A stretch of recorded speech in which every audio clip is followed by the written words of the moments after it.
Hello student, ট্রান্সপোর্টের পরবর্তী যে টপিকটা নিয়ে আমরা আজকে আলোচনা করব সেটা হচ্ছে ওয়াটার ট্রান্সপোর্ট।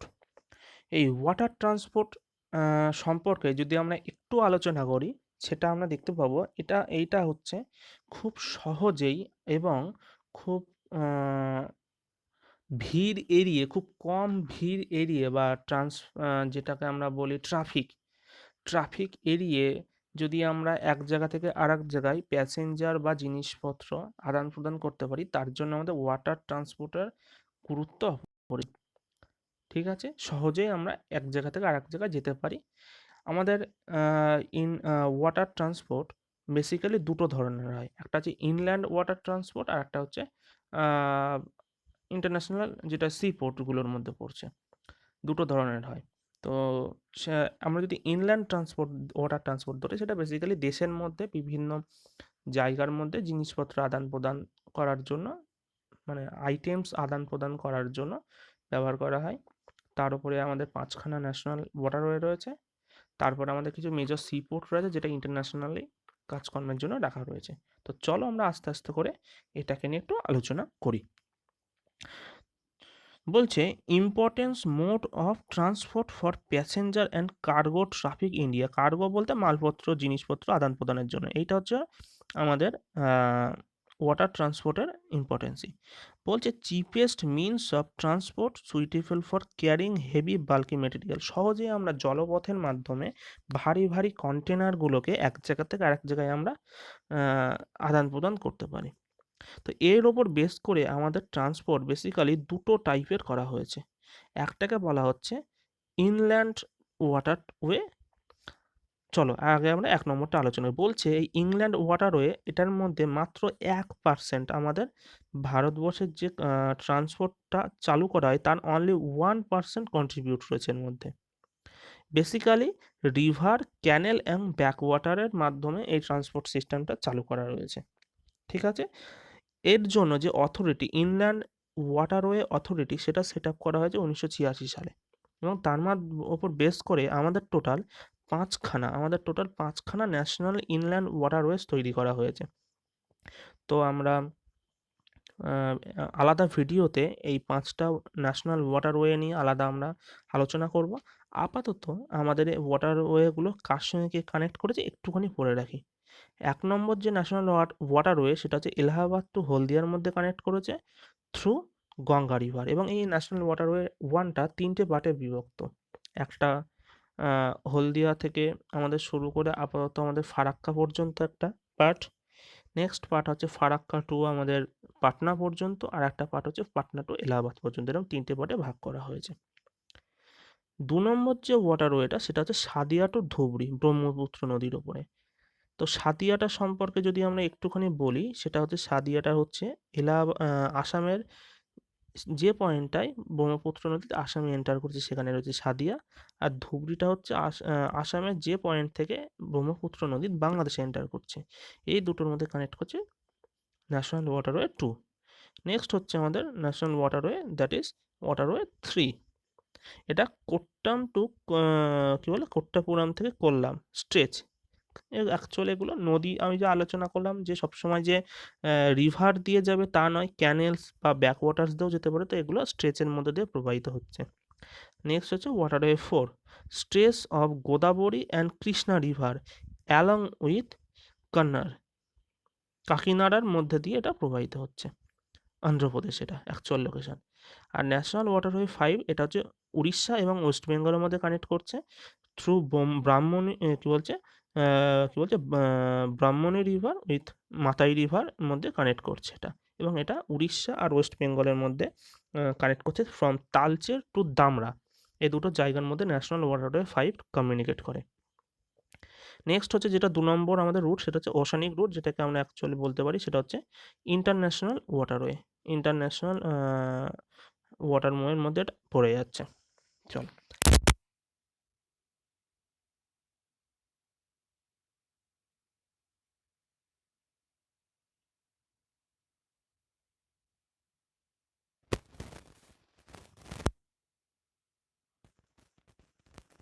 লং বলছি, কিন্তু অ্যাকচুয়ালি হচ্ছে 75,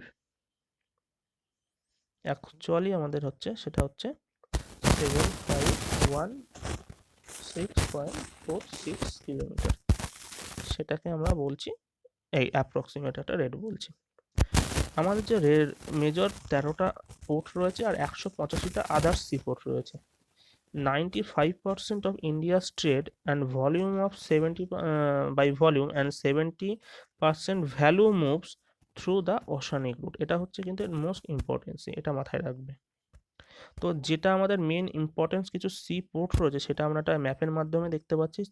আমাদের কান্ডালা পোর্ট পাচ্ছি, মুন্দ্রা পোর্ট পাচ্ছি, মারমাগাঁও যেটা রয়েছে গোয়াতে, নিউ ম্যাঙ্গালোর বা পেরাম্বুরু পোর্ট কর্ণাটকে, কোচি হচ্ছে কেরালাতে, তুতিকোরিন রয়েছে আমাদের তামিলনাড়ুতে, চেন্নাই রয়েছে আমাদের তামিলনাড়ুতে। চেন্নাইয়ের ঠিক ওপরে এখানে আমরা আর একটা port pi, that is Ennore port. চেন্নাইয়ের এখানে আমরা আর একটা port pi, that is plus Ennore port. চেন্নাইয়ের এখানে আমরা দেখতে পাচ্ছি। আর একটা কি রয়েছে, বিশাখাপত্তনম রয়েছে আমাদের অন্ধ্রপ্রদেশে, পারাদ্বীপ রয়েছে উড়িষ্যাতে, আর কলকাতা আর হলদিয়া মিলে একটা গ্রুপ অফ পোর্ট তৈরি করছে যেটা হচ্ছে কলকাতা আমাদের ওয়েস্ট বেঙ্গলে রয়েছে। আর একটা পাচ্ছি আমাদের সাউথ আন্দামান পোর্ট। তো এতগুলো হচ্ছে আমাদের মেজর ইম্পর্টেন্ট পোর্ট। সরি, আর মুম্বাই পোর্ট আর নবসেবা পোর্ট, এই দুটোকে মিস হয়ে গেছিলো। এই হচ্ছে আমাদের ইম্পর্টেন্ট পোর্ট, যেটা এই দুটো রয়েছে মহারাষ্ট্রে। ঠিক আছে, তৈরি হয়েছে। এরপরে আমরা এই ইম্পর্টেন্ট পোর্টসগুলো সম্পর্কে একটু ডিসকাস করব। চলো।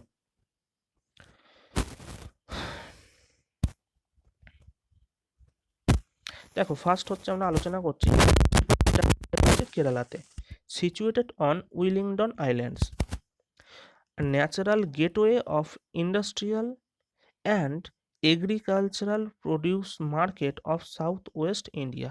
ভারতের দক্ষিণ পশ্চিম ভারতের এটাকে গেটওয়ে বলা হচ্ছে। কিসের গেটওয়ে? না, ইন্ডাস্ট্রিয়াল অ্যান্ড এগ্রিকালচারাল এক্সপোর্টের জন্য। এক্সপোর্টেড আইটেম যদি ধরা হয়, বেসিক্যালি এখান থেকে spice, T and coffee export করা হচ্ছে। আর ইম্পোর্টেড আইটেম যদি ধরা হয়, সেখানে মিনারেল অয়েল রয়েছে, ফার্টিলাইজার রয়েছে অ্যান্ড কোল রয়েছে। এখানে প্রাইভেট এয়ারপোর্ট ফেসিলিটি রয়েছে এই কোচি এয়ারপোর্টে, অ্যান্ড ফিশ রিসার্চ ইনস্টিটিউটও এখানে রয়েছে। এটা হচ্ছে কোচি এয়ারপোর্টের ইম্পর্টেন্সি। নেক্সট হচ্ছে আমাদের এন্নোর পোর্ট। তো এন্নোর পোর্ট সিচুয়েটেড রয়েছে কোথায়? না, নর্থ অফ চেন্নাই। চেন্নাইয়ের ঠিক উত্তরে, জাস্ট কর্ণাটক, অন্ধ্রপ্রদেশ আর তামিলনাড়ুর একদম বর্ডারের জাংশনে রয়েছে আমাদের এন্নোর পোর্টটা। কি না, সি পোর্ট, সি ট্রেড কী করে? Ore, iron ore, coal, petroleum product and chemicals. বলছে ইন্ডিয়াস ফার্স্ট কর্পোরেটারাইজড পোর্ট, মানে কর্পোরেট হিসেবে, মানে বেসরকারিকরণ হিসেবে যে পোর্টটা ইন্ডিয়াতে প্রথম হয়েছিল, দ্যাট ইজ এন্নোর পোর্ট। আর এন্নোর পোর্টটা অ্যাকচুয়ালি তৈরি করা হয়েছিল চেন্নাই পোর্টের চাপটাকে একটু রিলিজ করার জন্য। নেক্সট হচ্ছে হলদিয়া পোর্ট। এই হলদিয়া পোর্টটাও কিন্তু তৈরি করা হয়েছে কলকাতা পোর্টের প্রেশারটাকে একটু রিলিজ করার জন্য। বলছে situated on the mouth of Hooghly river, Haldia পোর্টটা। এটাকে এই যে বলছে ease of pressure of Kolkata port, Kolkata পোর্টের প্রেশারটাকে একটু রিলিজ করার জন্য এটা তৈরি করা হয়েছে। আর এটা যদি মেন ট্রেড যে আইটেমস সেটা যদি ধরা হয়, সেটা হচ্ছে পেট্রোলিয়াম আইটেমস। ওকে, আচ্ছা, নেক্সট হচ্ছে আমাদের কলকাতা পোর্ট।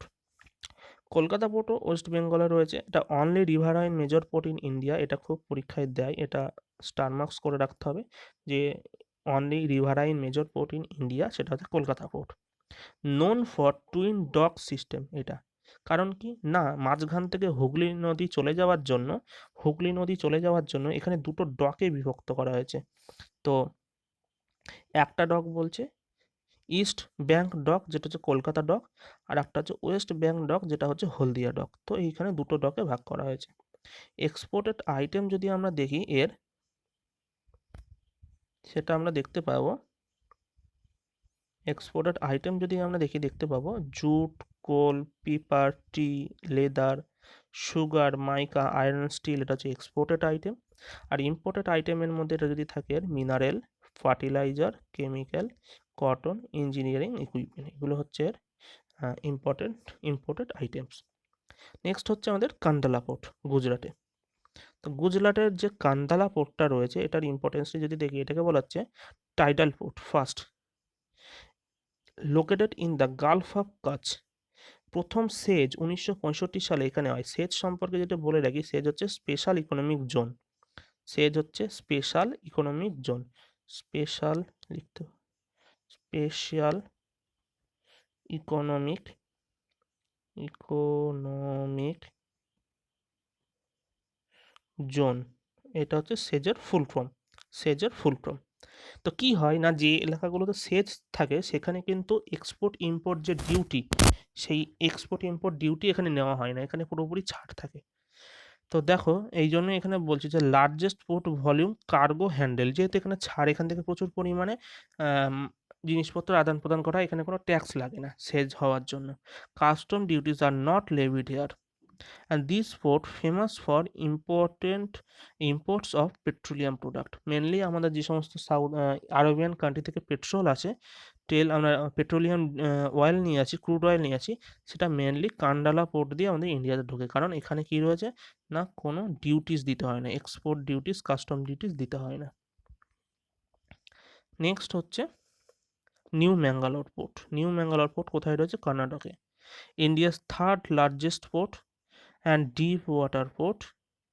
মেনলি আয়রন ওর, যেটা কুদ্রেমুখ থেকে, কর্ণাটকের কুদ্রেমুখ থেকে আনা হয়, কালেক্ট করা হয়, সেটা এখান থেকে এক্সপোর্ট করা হয়।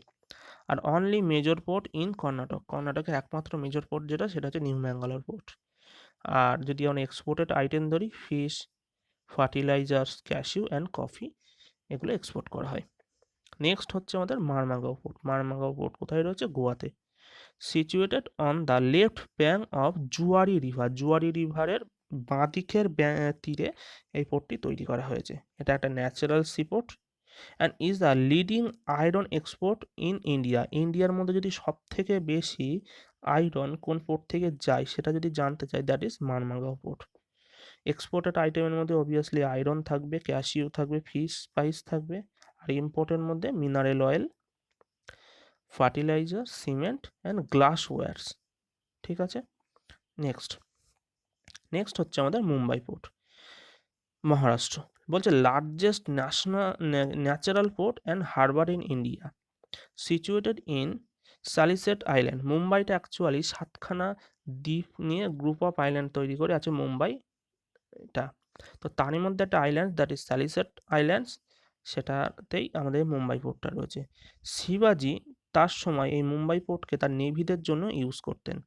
And biggest port in India, Jawahar দ্বীপ is an island in the harbour of crude and petroleum handling, এর এখানে অবস্থান করছে ঠিক পাশে। এই মুম্বাই পোর্টের, যেহেতু এটাকে বিজিয়েস্ট পোর্ট ইন ইন্ডিয়া, এটাকে চাপমুক্ত করার জন্য তৈরি করা হলো জওহরলাল নেহেরু পোর্ট, যেটাকে আরেকটা নামে ডাকা হয়, সেটা হচ্ছে নবসেবা পোর্ট, এটা মহারাষ্ট্রে। এই পোর্টটা কী জন্য তৈরি করা হয়েছে না, এটাকে বলা হচ্ছে most modern sea port in India. ইন্ডিয়ার সব থেকে যদি মডার্ন বলা হয়, যার মধ্যে সমস্ত মডার্ন টেকনোলজি রয়েছে, দ্যাট ইজ নবসেবা পোর্ট। ঠিক আছে। বলছে largest artificial port and largest container facility port in India. এটা ওই পরীক্ষায় খুব দেয় যে কোন পোর্টটা লার্জেস্ট কন্টেনার ফেসিলিটি রয়েছে, দ্যাট ইজ নবসেবা পোর্ট। সিচুয়েটেড কোথায় না, এলিফ্যান্টা আইল্যান্ডে রয়েছে, কিন্তু যদি ধরা হয় পানভেল, নাভি মুম্বাইয়ের পানভেল লোকেশনের কাছেই এই পোর্টটা তৈরি করা হয়েছে, আর আইল্যান্ড হচ্ছে এলিফ্যান্টা আইল্যান্ড। নেক্সট হচ্ছে পারাদ্বীপ। পারাদ্বীপটা রয়েছে উড়িষ্যাতে, আমাদের মহানদীর ঠিক পাশেই। First major port commissioned after independence, located at the confluence of Mahanadi river and বে অফ বেঙ্গল। ওকে, তো মহানদীর পাশে, এটা উড়িষ্যাতে রয়েছে। এক্সপোর্ট আইটেম যদি ধরি আমরা, আয়রন ওর রয়েছে, মেনলি এখান থেকে জাপানে প্রচুর পরিমাণে আয়রন ওর পাঠানো হয়। কোল আছে, ম্যাঙ্গানিজ আছে, বক্সাইট আছে, মাইকা রয়েছে। ইম্পোর্টেড আইটেমের মধ্যে যদি ধরি আমরা, engineering goods, fertilisers and machine. Okay. Next হচ্ছে তুতিকোরিন পোর্ট। তুতিকোরিন পোর্ট তামিলনাড়ুতে। This post has been renamed as VO Chidambaranar port, এটা এই নামে পরিচিত। এটাকে বলছে artificial port located in the gulf of Mannar, famous for pearl exporting. যেহেতু আমরা জানি তুতিকোরিনকে পাল সিটি অফ ইন্ডিয়া বলা হয়, সেই জন্য এই তুতিকোরিন পোর্ট দিয়ে প্রচুর পরিমাণে পার্ল এক্সপোর্ট হয়। ঠিক এই কারণেই তুতিকোরিনকে আমরা পার্ল সিটি অফ ইন্ডিয়া বলি। তো এক্সপোর্টিং ম্যাটেরিয়ালসের মধ্যে coal, salt, petroleum products and fertilisers পাচ্ছি আমরা। নেক্সট হচ্ছে বিশাখাপত্তনম পোর্ট। বিশাখাপত্তনম পোর্ট অন্ধ্রপ্রদেশে। এটাকে ন্যাচারাল হারবার পোর্ট বলছে, second largest port by volume of cargo handling. দেখো আমরা যখন কান্ডালা পড়েছিলাম, কান্ডালাতে আমরা কান্ডালাকে বলেছিলাম ফার্স্ট, কান্ডালাটা ছিল যে ফার্স্ট যে ভলিউম অফ কার্গো হ্যান্ডলিংয়ে প্রথম ছিল, আর সেই হিসেবে সেকেন্ড হচ্ছে বিশাখাপত্তনম। এর একটা স্পেশাল ফিচার্স আছে, দ্যাট ইজ ডলফিন নোজ, অর্থাৎ ডলফিনের ঠোঁটটা যেরকম এই সরু এরকম মতো ডলফিনের ঠোঁটটা, তো এরকম এর মানে স্ট্রাকচারটা এরকম, যার জন্য কোনো ঝড়ে এটা সহজে ক্ষতি হতে পারে না। এবং বেসিক্যালি এটা বিভিন্ন রকম পাহাড়, হিলস পাহাড়, একটা বিশেষ পাহাড় আছে যে পাহাড়টার আকৃতিটা এরকম ডলফিনের মতো, সেই পাহাড়টা দিয়ে এই বিশাখাপত্তনম পোর্টটা সুরক্ষিত। লার্জেস্ট শিপইয়ার্ড রয়েছে এখানে। আয়রন ওর যেটা মেনলি বায়োলাডেলিয়ার থেকে আছে সেটা এখান থেকে এক্সপোর্ট হয়। এছাড়া এক্সপোর্টেড মেটেরিয়ালসের মধ্যে রয়েছে ম্যাঙ্গানিজ, কোল, লেদার গুডস। আর ইম্পোর্টেড আইটেমের কথা যদি আমরা বলি, সেটা আমরা দেখতে পাবো mineral oil, coke and fertiliser. Next হচ্ছে আমাদের চেন্নাই পোর্ট, ইম্পর্টেন্টের মধ্যে largest port in east coast. East কোস্টের মধ্যে সবথেকে বড় পোর্ট যদি বলা হয় সেটা হচ্ছে আমাদের Chennai port. And second largest port in India, first ছিল জওহরলাল নেহরু পোর্ট লার্জেস্টের মধ্যে। And is an artificial port, অবশ্যই যেহেতু এটা আর্টিফিশিয়াল পোর্ট, আর্টিফিশিয়াল হিসেবে প্রথমে সবথেকে বড় কে ছিল, জওহরলাল নেহরু ছিল সবথেকে বড়, আর এই হচ্ছে সেকেন্ড লার্জেস্ট। নেক্সট হচ্ছে এক্সপোর্টেড আইটেম যদি দেখি আমাদের iron ore, food grain, leather, sugar, tobacco, coconut products. আর ইম্পর্টেন্টের মধ্যে ইম্পোর্ট আইটেমের মধ্যে ধরি আমরা petroleum, coal, edible oil and cotton. Last একটা আমাদের পোর্ট রয়েছে যেটা আমরা ম্যাপে দেখাইনি, দ্যাট ইজ মুন্দ্রা পোর্ট। এই মুন্দ্রা পোর্টটা হচ্ছে গুজরাটের। লোকেশনটা যদি আমরা দেখি, একটু ম্যাপে আঁকি, মুন্দ্রা পোর্টটা দেখতে পাবে। আমরা যদি গুজরাটটাকে এইরকমভাবে আঁকি, তো মুন্দ্রা পোর্টের আমরা অবস্থান পাবো ঠিক এরকম জায়গাতে। মুন্দ্রা পোর্টের আমরা অবস্থান ঠিক এরকম জায়গায় পাবো গুজরাটে। ঠিক আছে, তো এটা অ্যাকচুয়ালি কোন এলাকার মধ্যে পড়ে যাচ্ছে, হচ্ছে মুন্দ্রা পোর্টের যদি আমরা লোকেশন দেখি, এটা পড়ে যাচ্ছে ওর মধ্যে কাথিয়াবাড়ের মধ্যে পড়ে যাচ্ছে। আর এটা যেহেতু প্রাইভেট পোর্ট, এটার যে গ্রুপের আন্ডারে মানে যার মালিকানাধীনে রয়েছে সেটা হচ্ছে আদানি গ্রুপ। তো এখানেই আমাদের ওয়াটার ট্রান্সপোর্টের টপিকটা আলোচনা শেষ হচ্ছে। Thank you.